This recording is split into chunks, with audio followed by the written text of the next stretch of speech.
आप बहुजन टीवी देख रहे हैं और मैं आपके साथ प्राची हूं। संविधान में एक शब्द है सेक्युलरिज्म, यानी धर्मनिरपेक्षता, यानी किसी भी धर्म के साथ पक्षपात न करना, सभी धर्मों को एक समान समझना। यदि आप भारत के संविधान में भरोसा रखते हैं तो आपका धर्मनिरपेक्ष होना जरूरी है। दूसरे के धर्मों का सम्मान करना और सभी धर्मों को एक समान समझना भी जरूरी है। लेकिन आज की स्थिति बिल्कुल विपरीत है। आजकल लोग अभिव्यक्ति की आजादी की आड़ लेकर एक दूसरे के धर्म या जाति पर अभद्र टिप्पणियां करते हैं, उसे नीचा दिखाने की कोशिश करते हैं। कुल मिलाकर यह कहा जा सकता है कि भारत देश में दूसरे धर्मों या दूसरी विचारधारा के प्रति असहिष्णुता बढ़ती जा रही है और निरंतर बढ़ रही है। एक ऐसी ही घटना सामने आई है कानपुर से, जहां छत्रपति शाहू जी महाराज विश्वविद्यालय के हैप्पीनेस सेंटर के उद्घाटन में आए मुख्य अतिथि रामभद्राचार्य महाराज ने एक विवादित बयान दिया। उन्होंने गौतम बुद्ध को भारतीय संस्कृति के लिए नुकसानदायक बताया। उन्होंने कहा कि भारत देश लगभग 200 साल तक गुलाम रहा, भारतीय दर्शन को जितना कुचलना संभव था कुचला गया। मोदी जी भी ये नहीं समझ पाए कि महात्मा बुद्ध ने भारत देश को कितना बड़ा नुकसान दिया है, पूरे देश को नपुंसक बना डाला।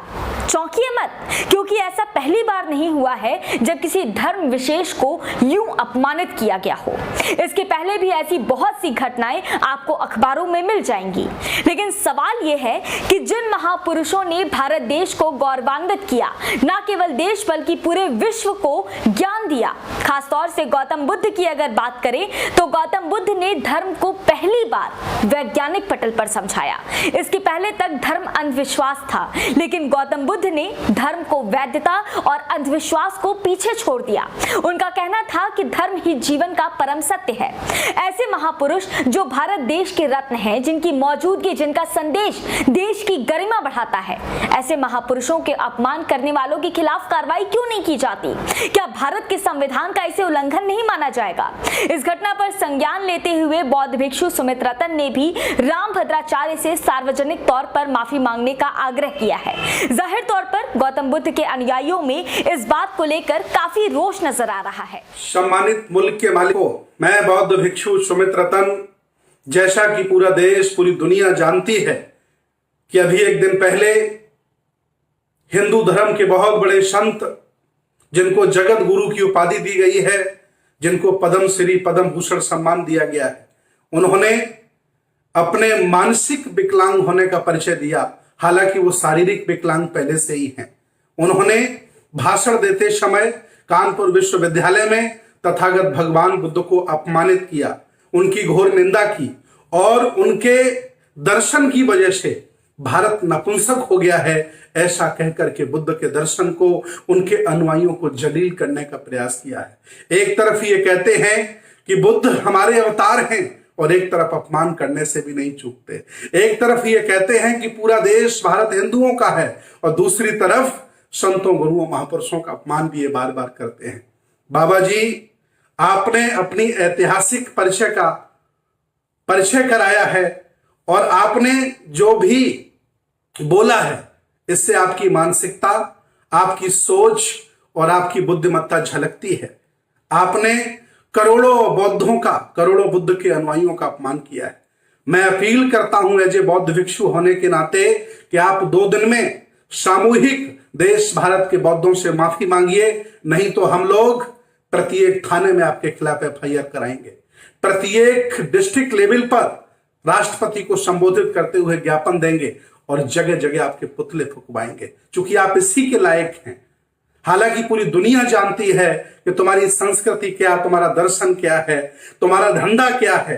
तुमने अंधविश्वास के नाम पर, पाखंडवाद के नाम पर, लोगों को मूर्ख बनाने के नाम पर, ईश्वर के नाम पर बड़ी बड़ी जो दुकानें चला के रखी हुई हैं, उन दुकानों पर ताला लगता है बुद्ध की वजह से, इसलिए आपको बुद्ध अच्छे नहीं लगते हैं। लेकिन जो अपमान आपने किया, ये धर्मनिरपेक्ष भारत है। यहां सभी धर्मों को, सभी संतों, गुरुओं को मान सम्मान से रहने का अधिकार है।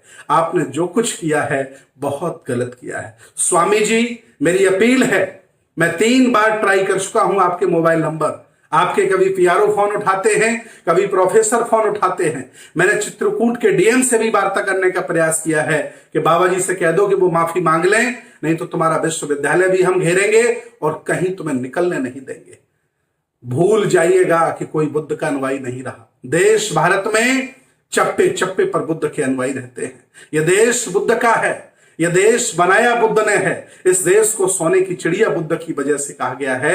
आपने उनके बारे में यह शब्द बोल करके अपनी विकलांगता का परिचय दिया है।